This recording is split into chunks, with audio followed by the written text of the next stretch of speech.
Silakan duduk. Shalom. Puji Tuhan, kita kembali berjumpa dan kita ada di dalam perenungan minggu ini. Tema besar bagi jemaat Tuhan sekalian sepanjang bulan September ini, firman Tuhan akan berbicara tentang hidup kudus bagi Tuhan dan sesama. Sedangkan tema untuk minggu ini ialah setia dalam segala perkara. Saudara-saudaraku yang kekasih, setia dalam segala perkara akan menjadi lebih mudah ketika kita terbiasa setia untuk hal-hal yang sederhana. Itu kenapa penginjil Lukas menuliskan bagian ini. Setia itu berhubungan dengan integritas. Setia itu berhubungan dengan tanggung jawab. Orang yang setia adalah orang yang bertanggung jawab. Soal integritas, soal tanggung jawab, ini menuju pada panggilan saya dan saudara untuk bersikap jujur, ya, setia untuk bersikap jujur, setia untuk bisa bertanggung jawab dalam segala perkara, dalam segala hal, dan itu dimulai dari hal-hal kecil. Ya. Terkadang ketika kita melakukan sesuatu tanpa sengaja, kita membiasakan hal-hal kecil mulai dari anak-anak kita, ya. Ketika anak kita masih kecil, ya, dia lari-lari, dia jatuh, dia menangis, dia tertoa di batu kecil. Kemudian apa yang kita lakukan biasanya? Kita pukul itu batu, kita marah. Ini batu nih bikin jatuh bepo ana menangis. Ya, kita menyalahkan batu yang tidak bergerak. Dan kita membiasakan untuk membenarkan tindakan anak yang ceroboh. Ya. Dia lari, dia tertoa di batu, kemudian dia menangis dan kita menyalahkan batu. Kita tidak membiasakan dia untuk belajar bertanggung jawab dan melihat kebenaran yang sesungguhnya. Ya. Kita lupa untuk menasihati dia, adek, jangan lari-lari, karena saat lu lari-lari, lu tertoa batu dan lu jatuh, akhirnya menangis toh. Nah, ini. Saudara-saudaraku yang kekasih, seseorang dapat dipercaya dalam hal-hal kecil, maka kemungkinan besar ia akan dipercayakan hal-hal yang besar. Ketika ia bertanggung jawab untuk hal-hal kecil, ketika ia bersikap jujur untuk hal-hal yang sederhana, maka hal-hal yang besar orang akan percayakan kepadanya. Karena itu integritas dan tanggung jawab mesti menjadi karakter, sesuatu yang sudah membudaya dalam diri kita. Karena ini adalah hal yang penting dalam kehidupan Kristen. Hal yang berikut, ketika kita berbicara tentang kesetiaan, kita juga berbicara tentang konsistensi. Konsistensi ini artinya sebuah perbuatan itu dia tetap. Kepada siapa saja dia tetap. Jadi ketika kita loyal, setia terhadap bos, pimpinan kita di kantor, ya, kita juga mestinya setia dengan istri kita, dengan suami kita, ya. Kita juga mesti memiliki konsistensi itu. Ketika kita mampu memiliki perilaku yang baik terhadap orang yang kita hormati, mestinya kita juga memiliki perilaku yang baik, bahkan terhadap anak-anak yang masih kecil. Karena terkadang banyak orang bisa memiliki perilaku yang baik terhadap orang yang ia hormati, yang ia pandang memiliki kelas di atas dia. Dan dia akan menjadi orang yang berperilaku tidak terlalu baik untuk orang-orang yang dianggap biasa-biasa saja, atau orang yang baginya tidak memiliki pengaruh atas hidupnya. Dan itu berarti bahwa orang ini dapat diindikasi sebagai tidak memiliki motivasi yang baik. Ia bisa memiliki perilaku yang baik karena orang yang kepadanya ia berperilaku baik memberikan keuntungan baginya. Saudara-saudaraku yang kekasih, ini menyangkut moral. Orang yang mengutamakan prinsip-prinsip moral yang baik, ia mampu untuk melihat semua orang sebagai bagian dari dirinya sendiri. Hal yang berikut soal setia adalah merupakan sebuah ujian karakter sebenarnya. Bagaimana seorang bisa bertindak terhadap hal-hal yang remeh-temeh, ya, yang sederhana atau yang tidak begitu penting, ini menjadi cerminan sejauh mana sifat dan integritasnya. Oleh karena itu, setiap tindakan baik besar maupun kecil bisa dianggap sebagai sebuah indikator dari karakter orang tersebut. Bacaan kita dimulai dengan berkata, barang siapa setia dalam perkara kecil, ia juga setia dalam perkara besar. Barang siapa tidak benar dalam perkara kecil, ia juga tidak benar dalam perkara besar.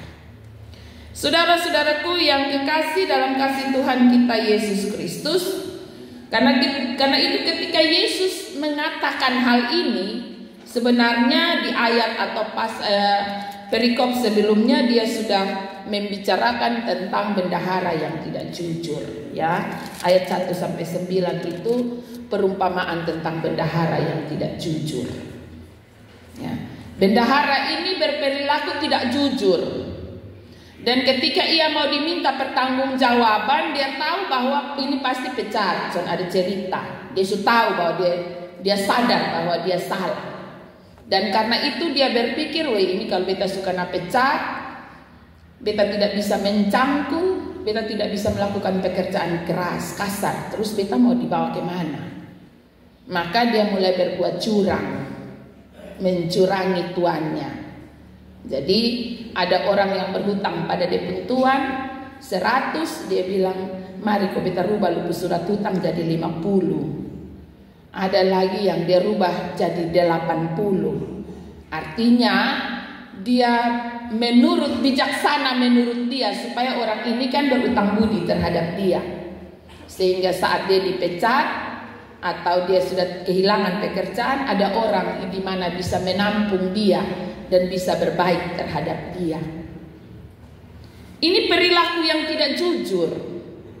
Dan Yesus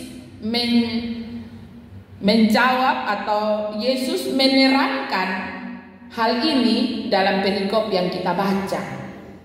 Bahwa perilaku yang dilakukan oleh bendahara tadi adalah perilaku yang tidak jujur. Dan perilaku yang tidak jujur itu membuat ia kehilangan kepercayaan yang dipercayakan kepadanya. Dan karena itu bacaan kita menerangkan tentang hal ini. Bagaimana orang belajar untuk setia, bagaimana orang belajar untuk jujur, bagaimana orang belajar untuk bertanggung jawab. Dan itu mestinya diajarkan sejak masih sangat dini, sehingga ketika ia bertumbuh menjadi dewasa, ini sudah menjadi sebuah karakter yang terbentuk dengan sendirinya. Sehingga kemanapun ia pergi, ia boleh menjalani hidupnya dengan jujur, memiliki integritas, dan memiliki karakter yang baik. Kemarin dalam ibadah presbiter, bagian firman Tuhan yang terbaca dari kisah tentang Yusuf di rumah Potifar. Saya mencoba untuk mencari tahu dari mana Yusuf bisa mendapatkan karakter yang baik itu. Kita tahu bahwa Yusuf bersama dengan saudara-saudaranya, 11 saudaranya, 11 saudara ini memiliki karakter iri hati, cemburu, bahkan memiliki karakter yang jahat dengan menjual salah seorang dari saudara kandungnya sendiri. Berbeda dengan karakter yang dimiliki oleh Yusuf. Walaupun ia digoda dari hari ke hari, ia difitnah, ia dijual, ia hidup sebagai budak, ya. Bahkan ia difitnah oleh istri Potifar, tapi ia tetap mempertahankan integritasnya, karakternya yang baik. Dan karena itu bacaan firman Tuhan pada hari kemarin mengatakan bahwa Tuhan selalu menyertai dia. Nah, ketika saya mencoba menarik ke belakang dari mana Yusuf mendapat karakter ini, maka saya menemukan bahwa ketika Yusuf lahir, ayahnya masih ada di rumah Laban. Dan di sepanjang kehidupan, sepanjang Yusuf mengenal karakter dari ayahnya, ia menemukan bahwa ayahnya ini orang yang jujur ketika bekerja selama 20 tahun di Laban. Ayahnya ini seorang yang takut Tuhan karena selalu mengingat akan Tuhan dan selalu membangun mezbah. Ia bersama keluarganya berdoa kepada Tuhan. Ini menjadi teladan yang baik bagi Yusuf dalam membangun karakternya. Dan pada akhirnya ketika ia terpisah dari keluarganya, karakternya teruji.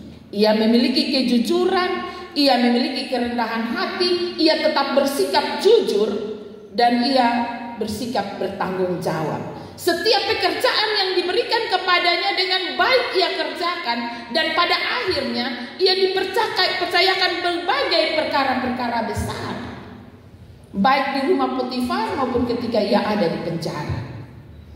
Nah, kekasih Tuhan sekalian, ketika kita membaca dan merenungkan bagian firman Tuhan ini, walaupun tidak ada contoh atau perumpamaan yang digambarkan dalam perikop ini, tapi Yesus mau menyampaikan kepada saya dan saudara bahwa integritas adalah sesuatu yang universal, sesuatu yang mesti ada di semua dunia.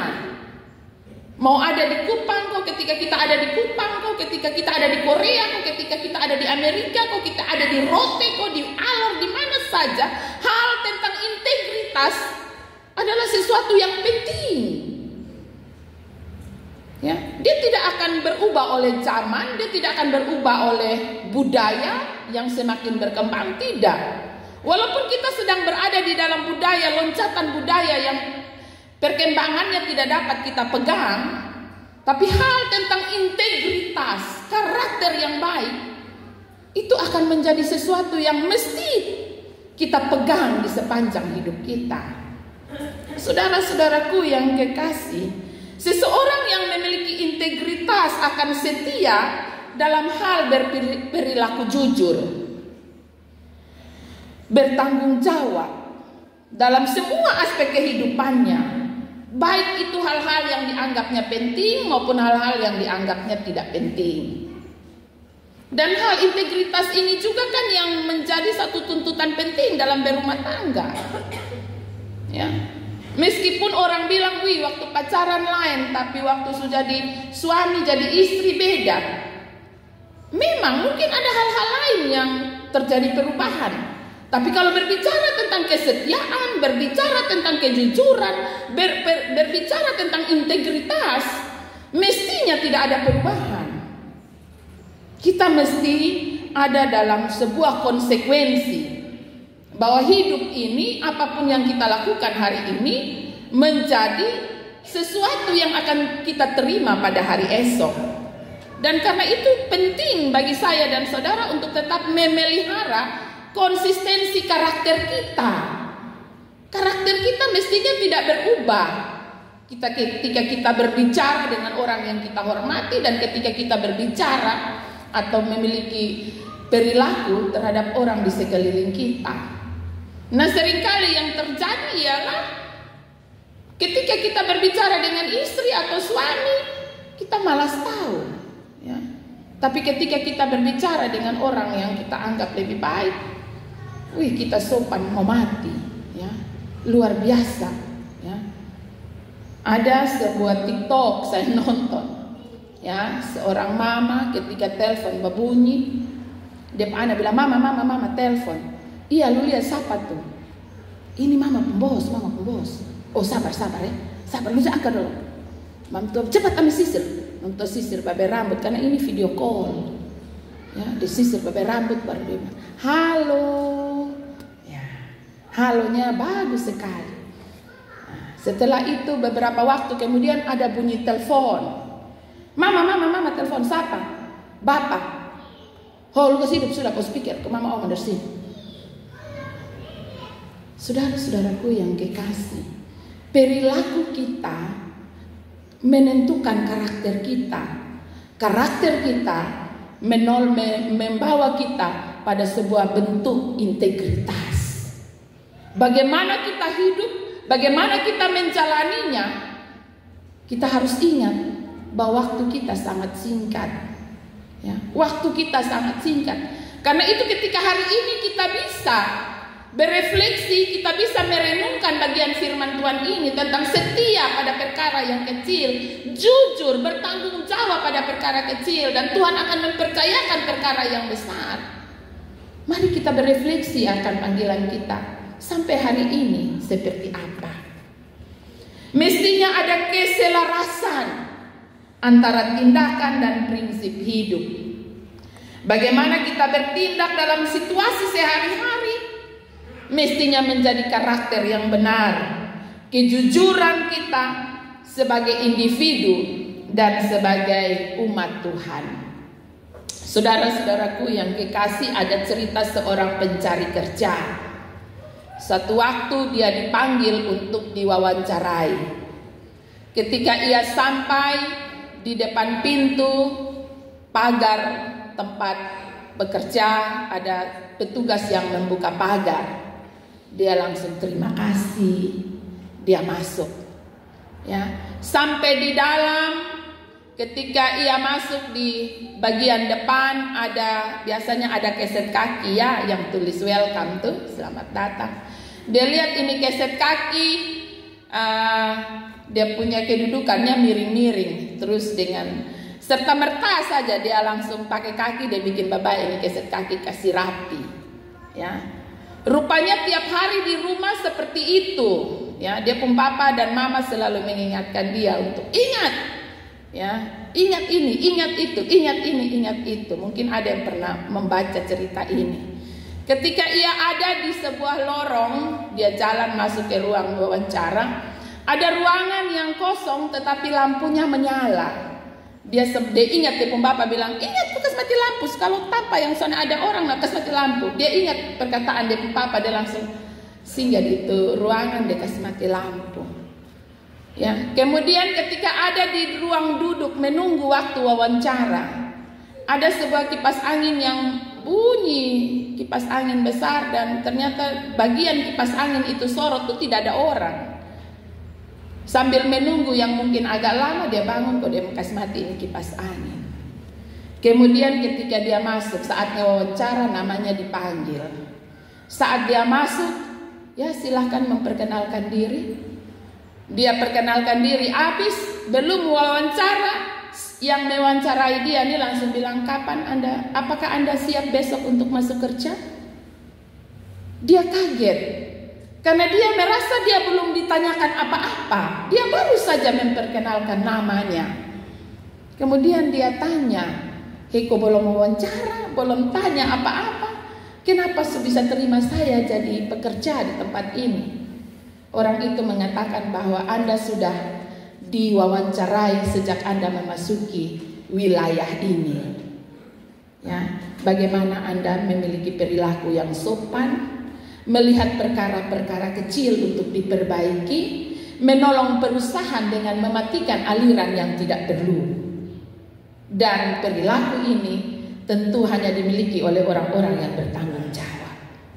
Pada akhirnya dia diterima sebagai seorang karyawan.